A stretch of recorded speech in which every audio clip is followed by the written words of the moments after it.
Le film est basé sur une histoire vraie qui commence dans le Massachusetts en novembre 1951. On y voit deux hommes, Bernie et Gus, qui sont venus rencontrer deux femmes pour un rendez-vous galant. Bernie correspond avec l'une d'elles, Myriam, depuis des mois, mais ne l'a jamais rencontrée en personne, il est donc extrêmement nerveux. Lorsqu'ils finissent par se rencontrer, Bernie remarque à quel point elle est belle, et les deux se lient immédiatement d'amitié. Ils se rendent ensuite tous les quatre dans un pub et passent la soirée à boire et à s'amuser ensemble. Le groupe parle ensuite du plaisir de faire du bateau, mais il s'avère que Myriam a très peur de la mer. Bernie, qui est dans la garde côtière, décide donc d'emprunter un bateau plus grand à l'une de ses connaissances, qui accepte volontiers. Myriam est ravie et embrasse Bernie avant qu'il ne monte à bord du bateau. La scène se déroule ensuite le 17 février 1952, où l'on voit Bernie et Myriam danser lors d'une fête et passer un bon moment. Tout en profitant du moment, Myriam demande à Bernie s'il veut l'épouser, mais il refuse contre toute attente. Myriam, en colère, sort en trombe et Bernie la suit, lui expliquant les dangers de son travail et le temps orageux imprévisible. Il lui dit qu'il pourrait même ne pas rentrer chez lui. Myriam lui demande donc s'il a peur de la mer ou du mariage.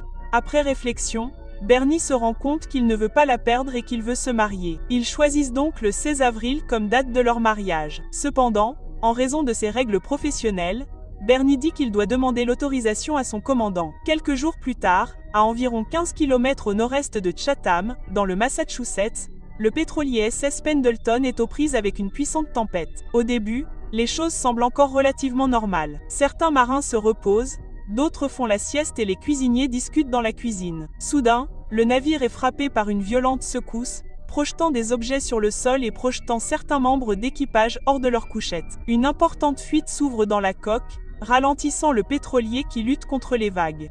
La mer houleuse fait bientôt basculer violemment le navire et la coque se brise soudainement en deux. Au poste des gardes-côtes, Bernie et ses collègues écoutent avec tension les rapports radio concernant un autre navire, le Fort Mercer, qui a également été endommagé. Ils apprennent que des équipes de secours de Boston et de Nantucket sont déjà en route, et des rumeurs se répandent selon lesquelles la station de Chatham, où travaille Bernie, sera la prochaine à être appelée.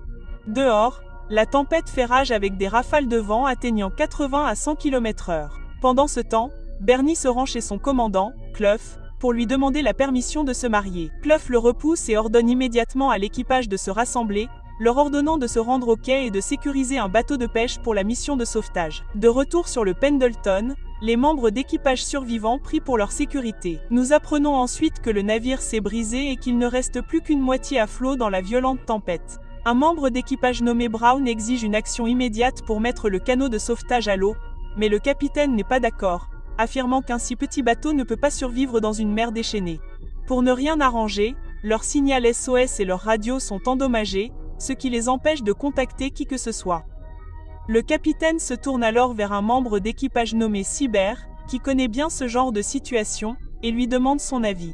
Seabird explique qu'il est impossible d'utiliser le canot de sauvetage car il ne peut contenir que 9 personnes et qu'en cas de tempête, il risquerait de chavirer presque immédiatement. Cependant, le navire endommagé peut rester à flot pendant environ 4 à 5 heures. Seabird élabore un plan audacieux. Ils déplaceront manuellement le gouvernail du navire à l'aide d'une poutre en acier et de quelques cordes, dirigeant le Pendleton vers un récif voisin. Une fois sur place, ils peuvent faire échouer le navire et appeler à l'aide en sifflant. Les membres d'équipage acceptent de travailler sur le plan, mais Brown reste têtu et commence à se disputer. Au milieu de leur dispute, la radio se connecte soudainement et signale qu'un autre navire, le Fort Mercer, a également fait naufrage avec des équipes de secours en route.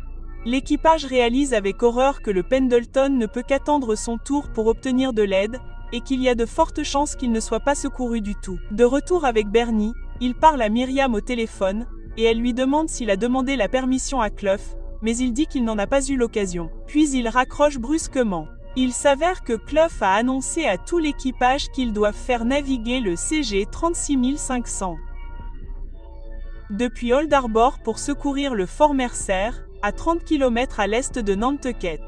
Presque tout le monde refuse car c'est un piège mortel dans lequel ils mourront sans aucun doute dans de telles conditions orageuses. Il recommande de prendre le CG 36383 depuis Stake Harbor, qui est légèrement plus lent mais plus sûr. Clough demande alors à Bernie de se rendre sur les quais avec 2 membres pour enquêter sur la situation. Bernie n'a d'autre choix que d'accepter et part avec les 2 hommes. Pendant ce temps, Sur Pendleton, Cyber et son partenaire ont du mal à remonter la barre manuelle en raison d'une pénurie d'hommes. Cyber apprend alors que Brown a rassemblé un groupe d'hommes sur le pont et qu'ils sont sur le point de partir en canot de sauvetage. Cela le met en colère, alors il se dirige vers le pont avec une hache. Au milieu du brouhaha de l'équipage, Cyber coupe la corde du canot de sauvetage avec sa hache. Le canot de sauvetage tombe par-dessus bord et Brown, en colère, se précipite pour attaquer Cyber tandis que les autres tentent de l'arrêter. Cependant, l'équipage remarque que le canot de sauvetage se brise en quelques secondes sous le déferlement des vagues et réalise que Cyber avait raison. Une fois les choses calmées, Cyber dit à l'équipage que le canot de sauvetage est trop petit pour la mer et que ce navire coulera à la tombée de la nuit. Il explique que pour atteindre l'île la plus proche en toute sécurité, il a besoin de 4 hommes pour manœuvrer le gouvernail, suivi de 4 hommes aux pompes et aux avertisseurs sonores. L'équipage finit par suivre les instructions de Cyber, qui se sont avérées les plus fiables à ce moment-là. Ailleurs, Bernie et ses collègues arrivent à la jetée pendant une forte tempête de neige. Un homme qui revient tout juste de la mer les informe qu'il a entendu le klaxon d'un navire et a vu au loin qu'un navire était en détresse. Bernie ramène ses collègues à la station de Chatham pour enquêter, et il découvre que le navire qui s'est brisé est le Pendleton, situé à environ 8 km de leur station. 2 navires qui se sont brisés en une seule journée, c'est du jamais vu et l'équipage est confronté à une situation décourageante. Pendant ce temps, les stations de Boston et de Nantucket ont envoyé tous les navires disponibles pour secourir le Fort Mercer. Conscient de la gravité de la situation, Clough ordonne à Bernie de rassembler un équipage et de monter à bord du CG 36500. Bernie accepte, alors l'équipage lui demande comment il fait pour rester calme, d'autant plus que certains membres ont survécu de justesse au sauvetage précédent. Bernie leur assure qu'il connaît bien les eaux et qu'il fera de son mieux quelle que soit l'issue.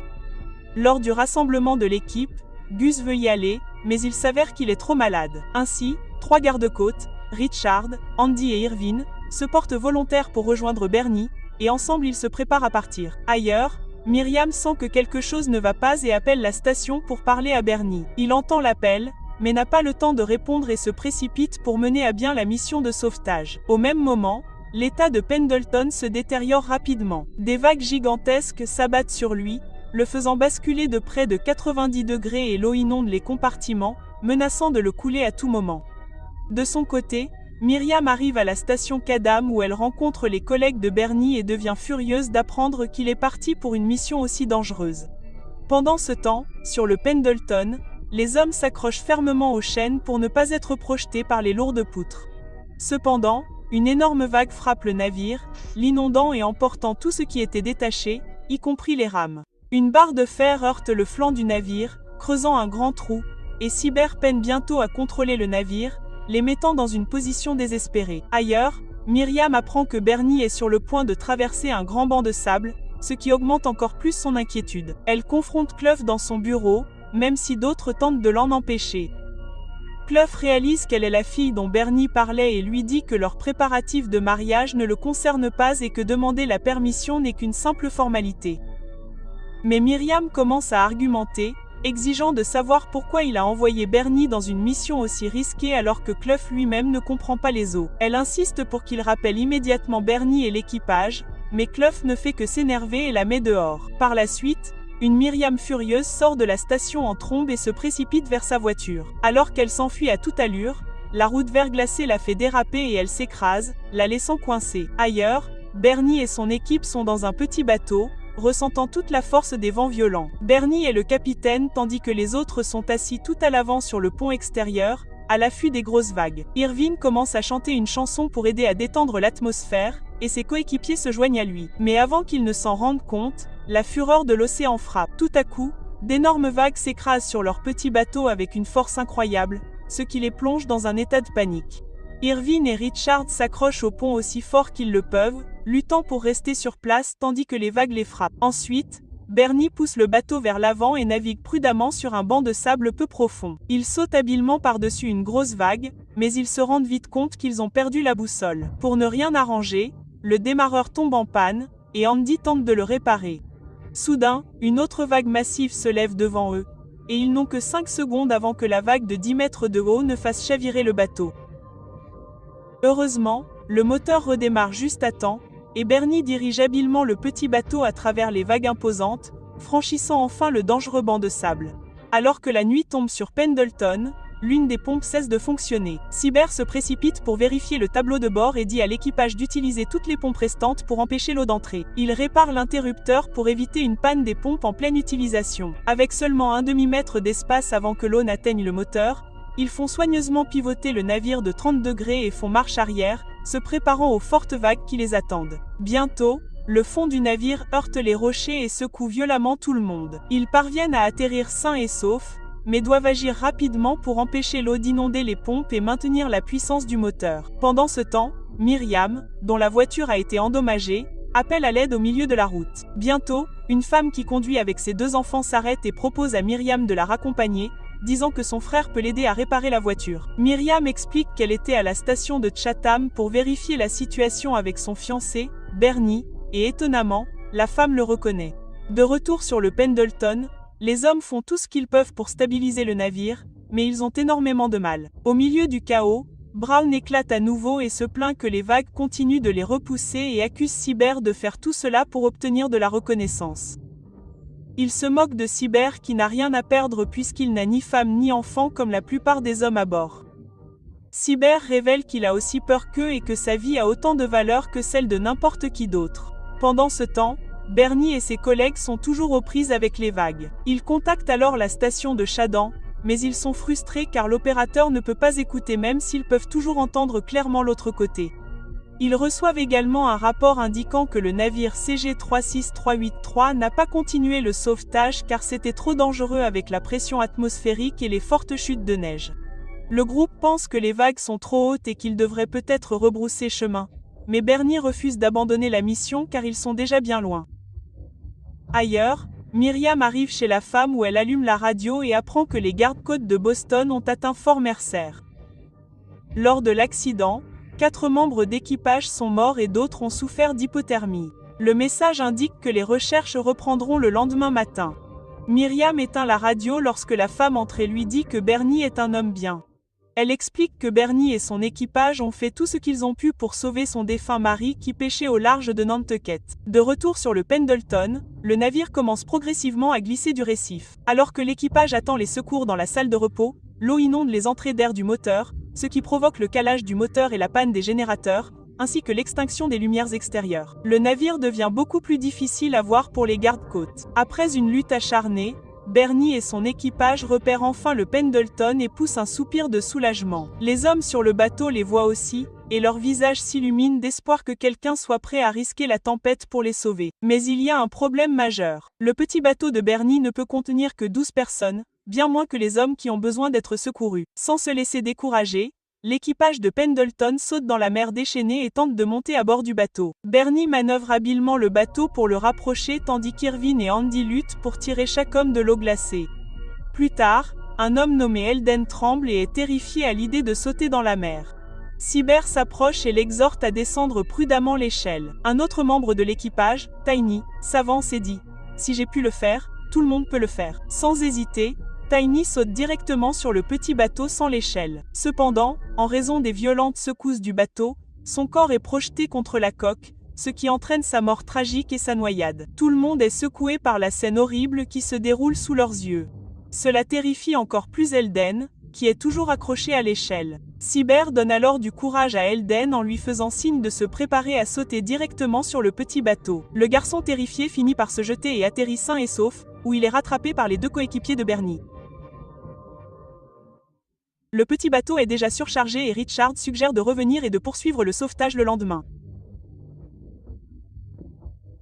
Cependant, Bernie refuse et insiste pour faire monter tout le monde à bord, sachant que Pendleton pourrait couler en quelques minutes. Après que presque tout le monde soit arrivé au bateau de Bernie, seuls Brown et Cyber restent sur le pont de Pendleton. Brown félicite Cyber pour son leadership, insistant sur le fait qu'il mérite l'honneur d'être le dernier à partir. Tous les membres d'équipage restants atteignent le bateau sain et sauf Tiny, qui s'est tragiquement noyé plus tôt. L'équipe de Bernie parvient à sauver 32 membres d'équipage et bientôt Pendleton coule rapidement sous leurs yeux. Pendant ce temps, Myriam retourne à la station Chatham où elle, Clough et tout l'équipage entendent Bernie à la radio. Il annonce qu'il a réussi à secourir l'équipage de Pendleton, mais malheureusement, il a perdu sa boussole. Cela inquiète tout le monde car il semble impossible de retrouver le chemin du retour sans elle. Clough ordonne alors à Bernie de se diriger à 8 km au nord-est vers le bateau phare Pollock et de débarquer tous les survivants. Mais Bernie refuse d'écouter et éteint la radio, laissant tout le monde à la station abasourdi. Soudain, les lumières de la station s'éteignent, suivies d'une panne de courant dans toute la ville, ce qui signifie que l'équipage aura encore plus de mal à traverser la ville. Pendant ce temps, nous apprenons que Bernie a désobéi aux ordres de son commandant car il connaît bien mieux les eaux. En partant, le vent soufflait de la gauche jusqu'à ce qu'ils aperçoivent enfin Pendleton. Et maintenant, le vent souffle de la droite. Bernie, confiant dans sa direction, suit les lumières du rivage et demande à tous les passagers de lui faire confiance. Il leur dit de laisser le courant emporter le bateau, même s'il dérive loin, tant qu'ils peuvent finalement atteindre le rivage. Une fois la tempête calmée, ils pourront chercher des lumières sur la terre ferme pour les guider. Ailleurs, Myriam et les habitants de l'autre ville conduisent leur voiture jusqu'à la jetée et allument leurs phares pour guider Bernie. Myriam continue de regarder la mer, attendant la sécurité et le retour de son futur mari. Après un long voyage dans un froid glacial, une lueur d'espoir illumine enfin Bernie et son équipage. Ils suivent le courant jusqu'à apercevoir un rivage brillamment éclairé, qui s'avère être leur maison. Finalement, le petit navire CG 36500 atteint la jetée en toute sécurité, et tout le monde applaudit et célèbre le succès du capitaine Bernie. Les passagers débarquent avec soulagement, mais Bernie reste sur le bateau, l'air complètement épuisé. Myriam le serre joyeusement dans ses bras et le couple réuni quitte le bateau tout en discutant de leur mariage à venir. Myriam dit qu'elle a demandé la permission à Clough tandis qu'il rit et dit que ce n'était qu'une formalité. Le film se termine par de vraies photos montrant les conséquences du sauvetage. 2 mois plus tard, Bernie et Myriam se sont mariés et sont restés heureux ensemble pendant 58 ans jusqu'au décès de Bernie en 2009. Pour leur bravoure extraordinaire, Bernie et son équipage ont été honorés de la médaille d'or du sauvetage.